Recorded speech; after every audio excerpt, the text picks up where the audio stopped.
네, 12월 13일 토요일 기다리시는 분들 많을 텐데, 네, 그 얘기도 이따 잠시 시간 남 좀 해드리고요. 자, 이건규 대표님과 함께 변동성 확대가 지속되는 우리 주식시장, 지금 뭐 4,200까지 갔다가 3,800 떨어졌다 다시 또 4,000 넘어오고 뭐 이렇게 이런 상황. 물론 여전히 뭐 행복합니다만 그래도 또 이 행복이 어디까지 지속될지 혹은 뭐 더 커질지 여쭤보도록 하겠습니다. 이건규 대표님 어서 오십시오. 어서 오세요. 안녕하세요. 네, 반갑습니다. 르네상스 자산운용의 이건규 대표님. 요즘에 그래도 고객분들이 굉장히 해피해 하시겠어요? 근데 이제 언제 들어오셨냐에 따라 좀 다른 것 같아요. 좀 다른가요? 네. 뭐 좀 4,000에서 4,200포인트에 들어오신 분들은 사실 큰 수익을 내기 어려웠던 상황이었고, 예. 그리고 단기적으로 4,200에서 3,800까지 11월 달에 좀 급락했던 부분이 있었기 때문에 그런 분들은 뭐 약간의 뭐 우려감 내지는 공포심이 여전히 아직까지 존재하는 것 같고요.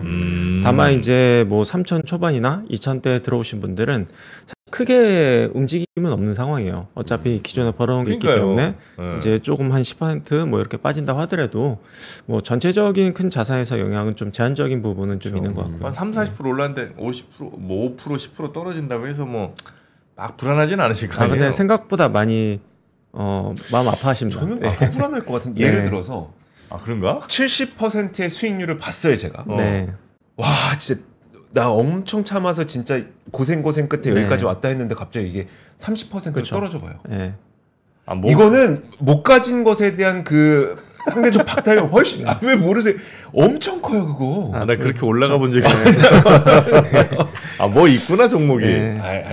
뭐 있네 보니까. 근데 이제 개인 투자자들은 말씀 주신 대로 만약에 70% 올랐으면은 70%를 본인은 이제 새로운 원금으로 인식하는 경향이 있어요. 그래서 이제 70에서 이제 여전히 50% 플러스 30% 수익이 아니라 나는 20에서 30% 정도 잃은 정도의 어떤 상실감을 느끼는 경우가 많아서 그래서 여전히 개인들은 이렇게 편해하고 있지는 않은 상황이다 이렇게 봐주시면 될 것 같아요. 네. 근데 역사적으로 고객분들이 편했던 적이 있어요? 없죠? 거의 없습니다.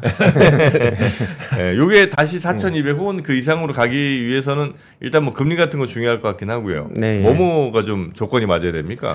일단은 제가 도표 하나 보여드릴 건데요. 이제 이 도표 같은 경우에는 이제 최근에 이제 왜 이렇게 빠졌느냐를 나타내는 부분들이에요. 국채의 12월 달에 이제 금리 인하 기대감이 퇴색된 부분도 있었고 11월 달에 대해서 말씀드리면요.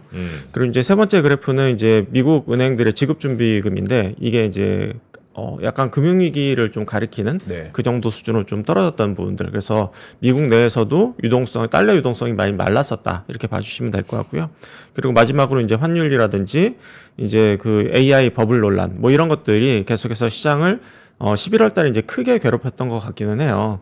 근데 요거 한 가지 대해서 이제 뭐 짧게 말씀을 드리면은 비트코인이 왜 이렇게 급락했냐를 보면은 기존하고 시장이 많이 달라졌다 이렇게 봐주시는 게 맞을 것 같아요. 기존에는 어떻게 보면 좀 금을 대체하는 좀 안전자산 느낌으로 좀 봤다라고 하면은 바뀐 환경은 이제 기업체라든지 아니면은 펀드라든지 기관 투자자들이 비트코인을 많이 보유하게 되면서 요게 안전자산이 아니라 이제 위험자산처럼 움직이기 시작을 했던 것 같아요. 그래서 최근에는 이제 11월 달 같은 경우에 특히나 이제 나스닥 지표를 떨어뜨리는 약간 선행지표 역할을 좀 했거든요. 그러니까 이제 위험에 되게 민감한 투자자들이 비트코인에서 먼저 이게 반응을 하게 되는. 그래서 비트코인이 먼저 급락하기 시작했고 나스닥을 같이 끌어내렸던 그런 요인들이 있었는데 저는 이제 비트코인이 이제 바닥을 찍고 지금 최근에 좀 회복된 모습을 보이고 있거든요. 그 이유가 좀 과도하게 좀 청산이 좀 이루어졌던 것 같아요. 그러니까 기업들도 좀 과격하게 갑자기 단기간에 좀 비트코인을 좀 내놓았었고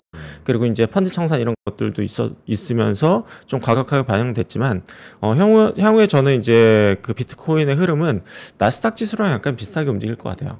그래서 한번 조정받았고 지금은 안정세를 보이고 있고 향후에 지수가 비트코인이 이제 나스닥하고 비슷하게 움직인다고 하면 나스닥이 급락만 하지 않는다고 하면은 추가적인 급락은 좀 없지 않을까 비트코인이요? 네, 부분 감안했을 때는 시장에 어느 정도 이런 악재 요인들이 좀 반영됐다라고 보이는 부분이 있고요. 그리고 이제 금리 인하에 대한 기대감이 좀 물 건너갔던 부분도 다시 기대감으로 좀 바뀌고 있는 부분이 있습니다. 네. 그 이유가 이제 그 인플레이션율이 생각보다 물가 지표가 좀 안정적으로 나왔던 부분. 근데 이제 물가 지표를 이제 대부분 차지하는 게 사실 이제 개인적인 소비에 대한 어떤 물가라기보다는 네. 이제 렌트비, 그래서 주거비라든지 이제 유가라든지 이런 부분에 대한 항목 비중이 되게 커요. 그렇기 때문에 만약에 인플레만 조금 안정되는 모습을 보인다고 하면은 이제 금리 인하에 대한 기대감도 가져볼 만하다. 그래서 오히려 이게 또 이제 호재로 작용할 가능성이 좀 커졌다 이렇게 보이는 것 같고요. 네. 그리고 세 번째 이제 지급 준비율이 좀 하락했던 부분은 사실 이제 미국이 3년 동안 이제 양적 긴축 QT를 진행을 했었거든요. 네. 그래서 이제 유동성이 좀 말랐었다. 그래서 이제 이게 정말 유동성 위기 혹은 금융위기가 와서 유동성이 말랐던 게 아니라 중간에 있는 그 프레드가 그 그게 지급 준비금 추이입니다. 그게 네. 이제 바닥을 찍고 좀 회복되는 모습을 좀 보이고 있거든요.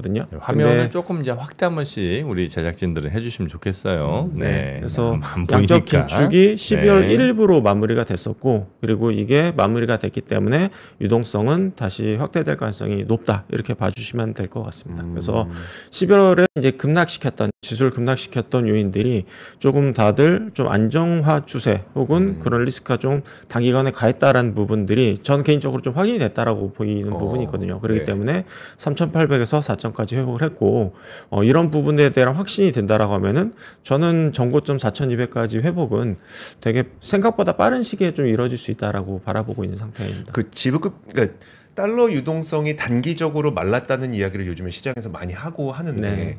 그러면 그 지금 화면에서 보여주는 지급 준비금이 갑자기 확 떨어지는 이 구간 있잖아요. 네. 이게 특별한 어떤 사건이 있기 때문이에요. 뭐 예를 들어서 그때 우리 셧다운이 있어서 네.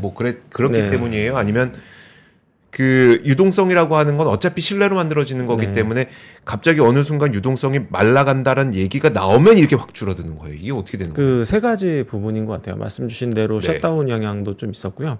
또 한 가지 부분은 아까 얘기했던 이제 양적 긴축으로 네. 계속해서 감소했던 부분. 그리고 마지막으로는 어떻게 보면은 AI에 대한 업황이 너무 좋다 보니까 대출 규모가 빠르게 증가했습니다. 네. 그래서 그런 부분들이 이제 투자로 인해서 달러 유동성이 갑자기 달러에 대한 수요가 많이 증가해서 네. 유동성이 좀 감소하는 부분들이 있었다. 이렇게 세 가지 요인들이 좀 복합적으로 나타나는데 요게 과거에는 이제 위기 상황으로 인식을 했는데 저는 이제 위기 상황 때문은 아니다. 이 단기적인 요소들이 좀 있었다. 이렇게 해석을 하고 있는 상태입니다. 네.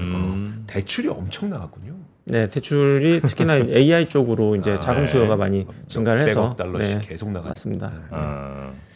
하여튼 뭐 여러 조건들 좀 말씀해 주셨는데 지금 우리나라 국장만 보자면 지금 네. 코스닥이 굉장히 괜찮죠, 분위기가. 예, 최근에 조금 투자 심리가 개선된 것 같기는 합니다. 예, 그래서 뭐 코스닥이 아마 연말에는 훨씬 더 좋을 거란 얘기 하시는 분들이 많던데 연말 네. 그때 1월까지도 네. 그건 동의를 좀 하세요? 아니면 그거는 조금 의심스럽습니까? 근데 저는 이 수급적인 부분으로 너무 단기적으로 판단하지는 않았으면 좋겠다라고 생각이 들고요. 뭐 이런 활성화 정책으로 인해서 단기적으로는 이제 수급에 도움을 줄 수는 있겠지만 결국에는 주가라는 게 장기적으로는 기업의 실적에 수렴한다라고 봤을 때는 좀 한계가 있다라고 보고는 있고요. 다만 그 부분이 이제 단기적인 유동성 때문이 아니라 제가 더 중요하게 보는 지표는 이제 하이닉스랑 삼성전자가 이제 빅테크 기업들과 결국엔 장기 롱텀 계약을 맺느냐가 더 중요하다라고 보고 있거든요. 네, 롱텀 계약. 그래서 이제 그게 왜 중요하냐면 지금까지는 이제 디램이 되게 쇼티지 상황임에도 불구하고 이 적극적인 캐펙스 발표를 안 하고 있어요. 네. 그러니까 제한적인 캐펙스를 발표하고 있는 이유가 뭐냐면은 빅테크 기업들한테 이제 압박을 주고 있는 거거든요. 그러니까 니네가 1년 계약이 아니라 2년, 3년 장기 계약을 맺어야지만이 우리는 안심하고 투자를 할 수 있어. 네. 니네가 계약을 맺어주면은 우리가 장기 투자를 할게라는 쪽으로 지금 어떻게 보면은 협박을 하면서 투자 계획을 축소시켜서 일부러 이제 발표하고 있다고 저는 생각하거든요. 네. 근데 만약에 이제 장기 계약이 이제 맺어지게 되면은 이게 캐펙스를 본격적으로 할 수 있게 돼요. 네. 그래서 이제 그런 것들이 저는 빠르면 12월 그리고 내년 1분기 내에는 빅테크 계약 회사들과의 장기 계약이 나올 수 있다고 생각하거든요. 그러면은 이제 삼성전자랑 하이닉스가 좀 더 공격적인 투자 계획 발표 그리고 관련된 이제 반도체 장비주들이 좀 한 단계 레벨업 될 수 있는 가능성이 저는 있다라고 보고 있거든요. 그래서 그것이 조금 더 코스닥을 상승시킬 수 있는 더 큰 여력이 될 수 있다. 원동력이 될 수 있다. 이렇게 생각을 하고 있습니다. 네네. 그게 좀 더 중요한 이슈다. 네. 저 그 넘어가기 전에 산업 넘어가기 전에 그 금리 관련돼서 좀 질문 더 드리고 싶은 게 있는데 인하 기조는 알겠는데 지금 내년에 그럼 케빈 해시 그 자문위원장이 과연 진짜 연준 의장이 될 것이냐를 놓고 월가에서는 지금 되게 반발 여론이 많다고 들어갔고요. 이거 옛날에 그 닉슨의 아서번즈 같은 그런 일이 발생하면 안 되니까 그래서 되게 그 트럼프가 지명하는 연준 의장이 오히려 악재가 될 수 있다는 이야기들이 좀 있어서 어떻게 보세요, 이 부분은?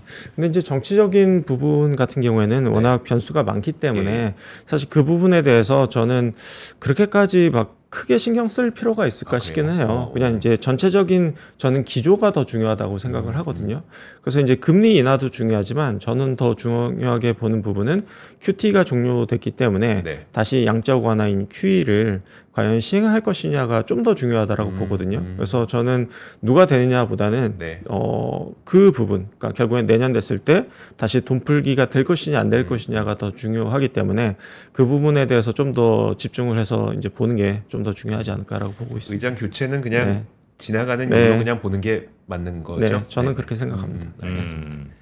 자, 그리고 지금 현재 시장에선 여전히 이제 AI가 제일 뜨거운 테마하고 여전히 가장 각광받는 쪽인 것 같은데 말이죠. 요 흐름은 계속 좀 이어갈 거로 보시는가요, 혹시?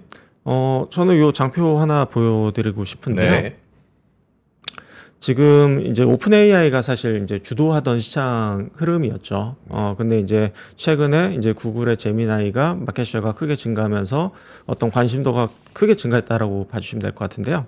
이제 왼쪽 위에 그래프를 보면은 이게 이제 파란색이 오픈 AI의 점유율이거든요. 근데 여전히 절대적인 점유율을 차지하고 있어요. 근데 요 빨간색이 이제 구글의 제미나이 점유율이라고 봐주시면 될 것 같아요. 그래서 이 AI가 정말 지속되냐라는 문제는 결국에는 이게 과잉이 됐을 때 누군가가 망해야만이 저는 진정으로 버블이 터진다라고 보고 있거든요. 근데 오픈 AI의 경쟁자들을 보면은 이제 뭐 구글이라든지 페이스북이라든지 테슬라 이런 뭐 어마어마한 기업들이 결국엔 경쟁 상대에 있고 이 기업들이 투자를 줄일 생각이 전혀 없어요.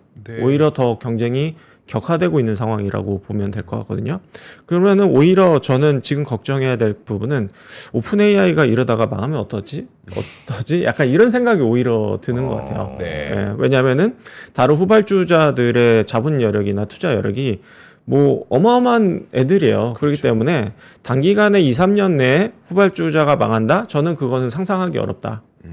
근데 진짜 망한다고 하면은 오픈 AI가 좀 더 위험할 수 있는데 오픈 AI 같은 경우에는 뭐 지금 공식화하고 있지는 않지만 2027년경에는 이제 IPO를 할 수도 있다라는 이야기들이 계속 나오고는 있어요. 근데 저는 그 확률이 꽤 있다라고 보고 있어요. 왜냐면은 지금 투자 여력이 어찌됐든 주요 경쟁사들 대비해서는 제일 현금 여력은 떨어지는 게 사실이거든요. 그러면은 오픈 AI가 그러면 상장됐을 때 어떻게 될 것이냐 보면은 지금 투자 가치가 이제 지금 시장 공부되기 전에 가치는 뭐 한 500조, 700조 뭐 이 정도 된다라고 보면은 상장됐을 때는 1000조 정도의 IPO를 지금 예상을 하고 있거든요. 그러면은 투자 여력이 또 생겨요. 그렇기 때문에 상장이 되는 순간 오픈 AI의 어떤 디폴트 가능성도 상당히 낮아진다고 보고 그런 부분 감안했을 때는 이게 쉽게 꺼지지 않을 거다. 그게 결국에는 오픈 AI도 그렇고 후발주자, 경쟁주자들도 만만치가 않은 애들이기 때문에 이게 꺼지기에는 적어도 3년에서 5년 정도 걸린다. 그러면은 저는 이거를 걱정할 때가 아니라 오히려 버블에 올라타거나 즐길 때라고 생각이 되거든요. 그리고 이제 또 한 가지 중요한 지표 한 가지 보여드리면은 이 도표 이제 오른쪽 위에 그래프를 보면은 요게 이제 D램 탑재에 대한 스케줄이에요. 보면은 26년도에 보면은 이제 엔비디아 같은 경우에는 D램 탑재율이 그렇게 크게 올라가진 않거든요. 근데 이제 AMD라든지 구글이라든지 경쟁사들을 보면은 D램 탑재량이 내년에 2배 정도 증가를 하는 모습을 보이는 부분이 있고요. 저는 가장 중요하다라고 생각하는 부분은 2027년이거든요. 2027년이 됐을 때는 1000기가 수준으로 증가합니다. 그래서 이제 획기적으로 증가하거든요. 1000기가요? 네. 그렇기 때문에 이게 AI 버블이 있기 때문에 이제 이게 우려해서 투자를 안 한다라는 부분이 아니라 일단 첫 번째 투자는 지속된다. 네. 그리고 두 번째는 더 중요한 거는 국내 기업들한테 어떻게 미칠 것이냐가 중요한 부분인데 이게 반도체가 이제 내년 되면은 꺾이지 않을까 뭐 이런 얘기들도 많이 하고는 있지만 네. 저는 그 우려도 상당히 좀 섣부르거나 좀 빠르다. 왜냐면은 2027년이 됐을 때는 HBM DRAM 탑재율이 또 한 단계 점프업한다. 네. 그런 부분 감안했을 때는 추가적인 상승 여력 내지는 이익 증가 가능성은 충분히 존재한다라고 보이는 부분이 있고요. 그리고 이제 마지막으로 한 가지 더 말씀드리고 싶은 부분은 오른쪽 밑에 AI 가속기 시장 점유율을 보면은 네. 엔비디아가 좀 압도적인 점유율이었어요. 근데 지금 브로드컴이라든지 AMD라든지 이런 가속기 시장 점유율을 확대시켜 나가고 있는 상황이거든요. 근데 재밌는 부분은 엔비디아가 가장 많이 사가기 때문에 가격 협상력도 가장 큰 업체예요. 네. 근데 AMD라든지 브로드컴에는 하이닉스나 이제 삼성전자의 HBM을 더 비싸게 팔 수 있거든요. 그렇겠죠. 그렇기 때문에 내후년 됐을 때는 HBM 탑재량 더블 이상으로 증가하고 그리고 장기 계약도 가능하고 그리고 오히려 후발주자들이 치고 올라오면서 가격도 더 마진도 더 많이 가져갈 수 있는 상황이라고 보면은 우리가 뭐 내년에 반도체 좀 우려가 돼 이런 부분들은 저는 되게 섣부른 판단이다. 오히려 내후년까지도 되게 안전하고 특히나 내년의 모멘텀이 상당히 크다. 이렇게 저는 판단을 하고 있는 상태입니다. 네. 근데 이거 이렇게 계산해도 돼요? 그러니까 예를 들어서 아까 오른쪽 상단 그림 한번 보여주시면 B200에서 HBM이 192기가가 들어가던 게 그 루빈 300에서는 1000기가가 들어간다. 그럼 대략 5배가 더 들어가는 건데 3E보다 4E가 훨씬 비쌀 거 아니에요. 그러면 5배 곱하기 가격 증액해서 우리나라 삼성전자, SK 하이닉스의 이익이 그만큼 늘어난다. 5배 이상 늘어난다. 이렇게 볼 수 있어요? HBM 관련해서? 그 정도가 이제 DRAM 탑재량인데 근데 전체적인 이제 그 예를 들어서 R300의 판매량이 또 어떻게 될지는 또 봐야 되기 때문에 이제 기존보다 효율성이 훨씬 더 좋기 때문에 어떻게 보면은 덜 사야 될 가능성도 존재하거든요. 덜 사도 될 가능성이 존재하기 때문에 그런 부분들이 이제 종합적으로 반영된다라고 보면 될 것 같고요. 그리고 뭐 한 가지 더 추가적으로 말씀드리면은 이제 관련 뉴스 오른쪽에 두 번째 뉴스가 굉장히 중요한 뉴스이거든요. 이게 구글에서 이야기한 이야기인데 6개월마다 처리 용량을 2배씩 늘려야 된다라고 이야기하고 있어요. 근데 그게 5년 동안 지속돼야 된다라고 이야기를 하고 있거든요. 그러면은 2 곱하기 10이 아니라 2의 10승이 필요한 거예요. 6개월마다 2배씩 증가해야 된다라는 이야기가. 그러면은 5년 후에는 데이터 처리 용량이 1000배 늘어나야 된다는 얘기거든요. 그렇기 때문에 우리가 좀 섣부르게 AI 버블을 논하기에는 그러니까 저는 너무너무 이른 시점이다. 이 우리가 필요한 데이터 용량이 우리가 상상을 초월하는 부분이 있다라고 저는 생각이 되는 부분이 있습니다.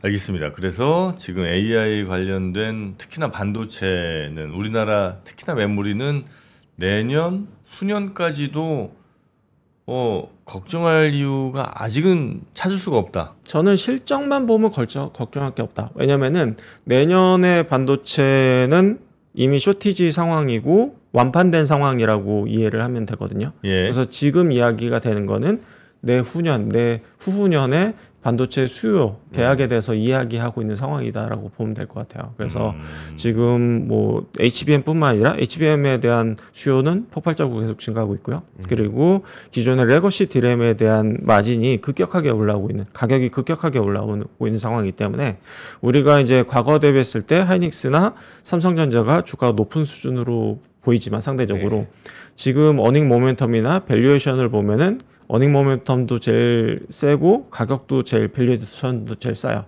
우리가 흔히 얘기하는 PR 지표를 보면은 하이닉스 같은 경우에는 뭐 7배 정도 수준밖에는 안 되거든요. 그러면은 저는 올라 있다고 해서 이제 뭐 너무 높은 거 아니야 주가 수준이 이게 아니라 우리가 어닝 모멘텀이나 밸류에이션 지표를 보면은 그러니까 너무나 싸다. 이렇게 이야기 드릴 수 있을 것 같아요, 여전히. 네. 근데 메모리 가격이 이제 뭐 HBM이 이제 역사가 아직 좀 짧으니까 그렇다 치더라도 지금 DRAM 같은 경우는 역사적으로 거의 최고 가격 아니에요? 그럼에도 불구하고 지금도 계속해서 오르고 있는 상태이고요. 더 갈 수 있나? 근데 이제 DRAM 가격이라는 게 우리가 보고 확인하는 거는 사실 이제 현물 가격이에요. 근데 이제 현물 가격은 전체 매출 비중에서 한 10% 정도 수준밖에는 안 돼요. 그래서 대부분은 고정 가격에 거래가 되거든요. 근데 이제 현물 가격이 먼저 오르고 고정 가격이 따라서 오른다라고 보면 될 것 같아요. 근데 이 고정 가격, 그러니까 현물 가격이 올랐고 고정 가격도 따라 올랐지만 고정 가격이 오르느냐가 실제로 기업 이익에 미친 영향은 더 크다라고 보면 될 것 같거든요. 근데 그게 아직도 상향 여지가 있다. 이렇게 이해를 하면 될 것 같습니다. 근데 내년까지도 지금 정도 수준으로 DRAM 가격이 틀 거라고 보고 있진 않아요. 다 워낙 지금은 셋업체들이 이제 부담을 가질 정도 수준까지 올라왔기 때문에 뭐 추가적으로 지금 같은 속도로 올 수는 없다고 봐요. 다만 고정 가격이 상당 부분 추가적인 상향 여지가 있다라는 부분은 저는 중요한 부분이다. 그게 오히려 더 중요하다. 이렇게 생각을 하고 있습니다. 저는 이 부분, 그러니까 지금 엔비디아 독주에서 이제 그 브로드컴, 구글까지 확산되고 있잖아요. 그러면 이런 게 확산되는 과정에서는 투자 포트폴리오를 좀 어떻게 가져가야 되는지가 궁금하거든요. 우리가 조금 단순하게 생각했을 때는 이제 엔비디아에 대한 점유율이 뭐 하이닉스 압도적으로 높고 그리고 이제 AMD라든지 이제 후발주자들의 점유율은 상대적으로 이제 삼성전자의 비중이 좀 높은 편이에요. 그러다 보니까 최근에는 뭐 삼성전자의 이제 상대적인 강세가 나타났다. 이렇게 이해를 하면 될 것 같고요. 근데 재밌는 부분은 AMD라든지 브로드컴의 이제 HBM 점유율이 하이닉스가 제일 높아요, 사실은. 그래서 하이닉스도 똑같이 수혜를 보는데 삼성전자가 조금 더 수혜를 볼 수 있는 부분은 존재하는 것 같아요. 그래서 그쪽으로 시장이 많이 이제 좀 흘러갔지만 뭐 그 부분도 여전히 유효하긴 하다. 하지만 양사다 수혜를 보는 구조는 맞다. 이렇게 이해를 하면 될 것 같습니다. 그러니까 뭐 지금 뭐 우열 따지고 이럴 때는 아닌 거죠. 근데 이제 단기적으로는 전자가 조금 더 우호적일 수 있을 것 같아요. 왜냐하면은 지금 DRAM 가격이 급등한 거는 이제 레거시 DRAM이고 레거시 DRAM에 대한 매출 비중이 삼성전자가 더 높다 보니까 이제 단기적으로는 삼성전자가 그리고 이제 하이닉스는 좀 더 많이 달려왔죠. 그래서 단기적으로는 삼성전자가 좀 더 좋을 수는 있겠다 정도의 생각은 들지만 양사다 괜찮고 양사다 가져가는 것도 괜찮다 이렇게 생각을 하고 있습니다. 그러면 이제 반도체는 담았다 치고요. 다른 친구들은 뭐 좀 담을까요? 근데 저는 이게 되게 고민스러운 부분은 이 표 하나 보여드리고 싶은데요. 이 왼쪽 밑에 그래프를 보면은 영업이 컨센서스주의이거든요. 보면은 결국엔 우리가 다 아는 주도 업종들이에요. 특히나 반도체가 어닝에 대한 상향 조정이 가장 크게 이루어졌고요. 그리고 뭐 조선이라든지 방산이라든지 어차피 우리가 다 알고 있는 업종들이에요. 근데 이제 밑에 보면은 오히려 뭐 운송이라든지 자동차 부품, 뭐 보험 이런 것들은 컨센서스 하향 조정이 일어났고 내년에 어닝 모멘텀이 그렇게 클 걸로 보이지는 않아요. 그래서 저는 오히려 애매한 애들을 팔고 최근에 이제 주가 조정이 있었기 때문에 좀 더 이제 밸류에이션 모멘텀, 그러니까 이제 이 모멘텀이 큰 IT로 오히려 비중을 더 늘리자라는 의견에 가깝고요. 그리고 저는 개인들이 지금 2차 전지에 대표적으로 많이 물려 있어요. 근데 이제 그런 생각들을 많이 갖고 있거든요. 그러니까 안 간 것들이 내년에 가지 않을까? 이제 올해는 안 갔기 때문에. 근데 저는 내년에도 똑같다. 가는 애들이 계속 간다. 이렇게 생각을 하고 있어요. 왜냐면은 어닝 모멘텀이 더 강하고 밸류에이션도 더 싸요. 그렇기 때문에 객관적으로 봤을 때는 그냥 IT를 사는 게 맞다라고 생각을 하고 있고요. 그리고 이제 2차 전지에 대한 기대감이 여전히 개인들이 크고 여전히 많이 물려 있거든요. 근데 저는 최근에 이제 저점 대비했을 때 한 20%씩 반등은 했어요. 그래서 마이너스이라고 하더라도 저는 갈아타는 걸 좀 추천드리고 싶거든요. 왜냐면은 딱 여기 계신 분한테 하는 얘기 같아요. 내년이 돼도 어차피 자동차용 2차 전지는 오히려 수요가 줄어들 것으로 예상을 하고 있어요. 근데 이제 최근에 반등한 부분이 ESS 향 때문에 반등을 했는데 전체적인 매출에서 뭐 그냥 러프하게 얘기하면은 한 80%가 자동차양, 그리고 한 20%가 ESS. 근데 그 20%에서도 70%에서 80% 정도는 약간 그 태양광이라든지 네. 풍력이라든지 재생에너지 쪽이 ES 시장이 제일 그렇죠. 커요. 네. 그리고 나머지 20% 정도가 이제 데이터 센터라든지 보조 전력에 해당되거든요. 근데 그게 전체적인 시장을 드라이브 하기에는 저는 전체적인 시장이 축소되는 구조이기 때문에 좀 기대감이 너무 크지 않나라는 생각을 좀 하고 있어요. 그래서 지금의 반등은 기대감이 조금 많이 반영된 경향이 있다. 그렇기 때문에 오히려 이런 기회에 오히려 조금 더 어닝 모멘텀도 있고 더 싼 주식으로 갈아타는 게 오히려 더 나을 수 있지 않을까라고 개인적으로는 생각을 하고 있습니다. 네. 대표님 너무해. 저는 네, 현실적인 부분을 이제 조언을 드리고 있습니다. 알겠습니다. 이게 진짜 현실적인 조언인데 네. 맞아요. 아예 알면서도 쉽지는 않을 것 같아요. 손이 잘 안 나가는데 알겠습니다. 하여튼 뭐 이번엔 좀 말 좀 듣도. 왜냐면 전부터 말 들었으면 진짜 좋았거든요. 말 안 듣다가 이제 이렇게 됐는데 말 잘 듣겠습니다, 대표님. 네, 알겠습니다. 고맙습니다. 네, 알겠습니다. 감사합니다. 자, 우리 이경규 대표님께 뼈를 한 대 또 맞으니까 굉장히 좀 마음이 아프지만 그래도 다시 그렇죠. 회복해야죠. 네. 이런 거 회복하는 데는 역시 위즈덤 칼리지에서 하는 이런 준비 강연 같은 거 2026 준비 강연 같은 거 가면 좀 마음이 좀 많이 좋아집니다. 이번에 김승호 회장, 송기령 작가, 정의원 소장, 윤지호 대표님, 안유아 원장님 등등이 오신다는 거죠. 네. 그런데 그것보다 중요한 거는 그러면 이분들을 만날 수 있는 얼리버드를 언제까지 신청할 수 있느냐? 이번 주 수요일 완전히 종료가 됩니다. 내일하고 모레 끝이에요. 네. 얼마 남지 않았습니다. 알겠습니다. 이것도 빨리 말 듣겠습니다. 네, 여러분도 말 잘 듣시고요. 자, 그러면 시간 됐네요. 얼른 저희는 인사드리고 내일 뵙도록 하겠습니다. 네, 내일 오겠습니다. 고맙습니다. 고맙습니다. 2026년 준비되셨나요? 새해에는 투자 수익도 삶의 방향도 180도 바꾸고 싶다면 지금이 바로 그 순간입니다. 스타트 2026 위크 1 12월 13일 토요일 최장기 베스트셀러 돈의 속성의 저자이자 스노우폭스 창립자인 김승호 회장이 단 하나의 질문을 던집니다. 어떻게 투자할 것인가? 그리고 그 자리에서 당신의 생각을 뒤흔드는 실전 Q&A가 시작됩니다. 위크2 12월 21일 일요일 저속노화의 정희원 소장 그리고 3프로TV 구독자가 사랑한 투자 전문가 윤지호 대표와 안유화 원장, 여기에 데이터로 세상을 읽는 송기령 작가까지 인생, 건강, 투자 그리고 한국 사회 2026년을 관통할 모든 이야기가 단 하루에 압축됩니다. 얼리버드 마감 전에 위즈덤 칼리지 2026학년도 입학 등록만 하시면 이 모든 강연에 무료로 참여하실 수 있습니다. 하지만 좌석이 한정돼 있어 등록 순서대로 선착순 마감됩니다. 지금 바로 망설이지 말고 영상 아래 링크에서 확인하세요.